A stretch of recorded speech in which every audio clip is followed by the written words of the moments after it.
Pierre-Jean Bengozi, bonjour. Bonjour. Vous êtes directeur de recherche au CNRS, professeur à l'École Polytechnique, et vous avez contribué à ce livre, L'intelligence économique, publié par Xerfi et Debook. Pour votre part, vous avez signé le chapitre 6, Nouveau modèle d'affaires ou modèle économique. Alors, première question, qu'est-ce que l'économie, c'est-à-dire la société que l'informatisation fait émerger, change dans les business models ?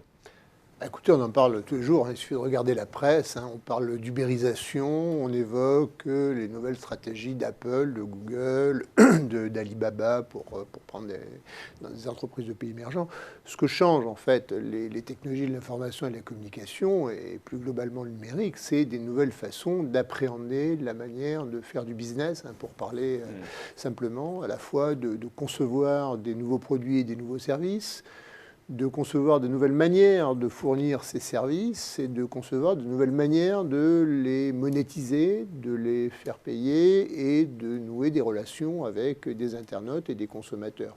Donc c'est un peu ces changements sur tous les registres qu'on appelle des nouveaux modèles d'affaires et qui permettent de bousculer complètement les schémas historiques sur lesquels les secteurs comme le transport collectif pour les taxis, l'hébergement pour les hôtels, mais aussi des assurances, les banques, l'automobile se sont construites ces dernières années. On peut donc parler de changement de paradigme en ce qui concerne l'innovation.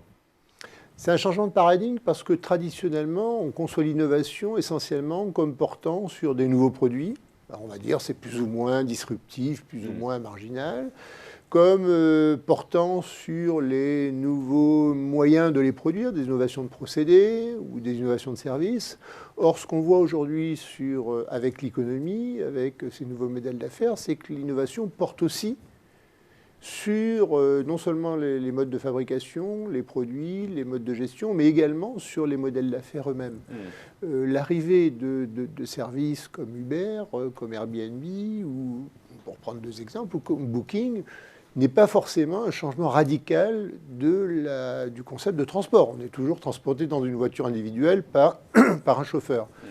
Mais par contre, la manière de concevoir l'organisation de ce service, la manière de le faire payer, voire pas, quand c'est des services gratuits, change considérablement les choses. Et en fait, ce qu'on constate, c'est que sur les mêmes biens, on l'a vu avec la musique, avec la presse, on a des centaines de plateformes, de modes de modélisation et de manières de commercialiser ces services. Mais alors, qu'est-ce que ce changement de paradigme implique comme conséquence? Quels impacts est-ce qu'on peut anticiper? Je pense à l'ubérisation, c'est vrai que ce terme générique est brandi un peu comme un épouvantail maintenant dans le débat public. Voilà, ça devient un terme commun, tout le monde en parle, d'ailleurs sans trop savoir ce qu'on met dedans.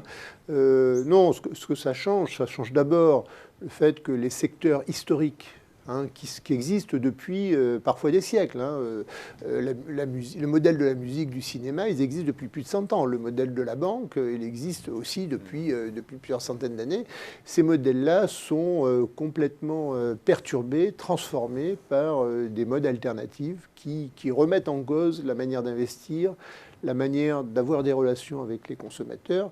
Donc ça appelle à la fois une capacité des entreprises elles-mêmes à se transformer, mais aussi une capacité de l'État, au sens le plus noble du terme, à repenser l'organisation et la régulation de ces secteurs. Pas simplement pour protéger des secteurs installés, mais pour attaquer de front les questions que posent ces nouveaux modèles d'affaires, concernant les données personnelles, par exemple, concernant la sécurité des personnes. Quand on se fait transporter par une voiture, on aime bien quand même que le chauffeur ait son permis de conduire, ne soit pas ivre, et puis ait suffisamment d'honnêteté pour nous mener à bon terme.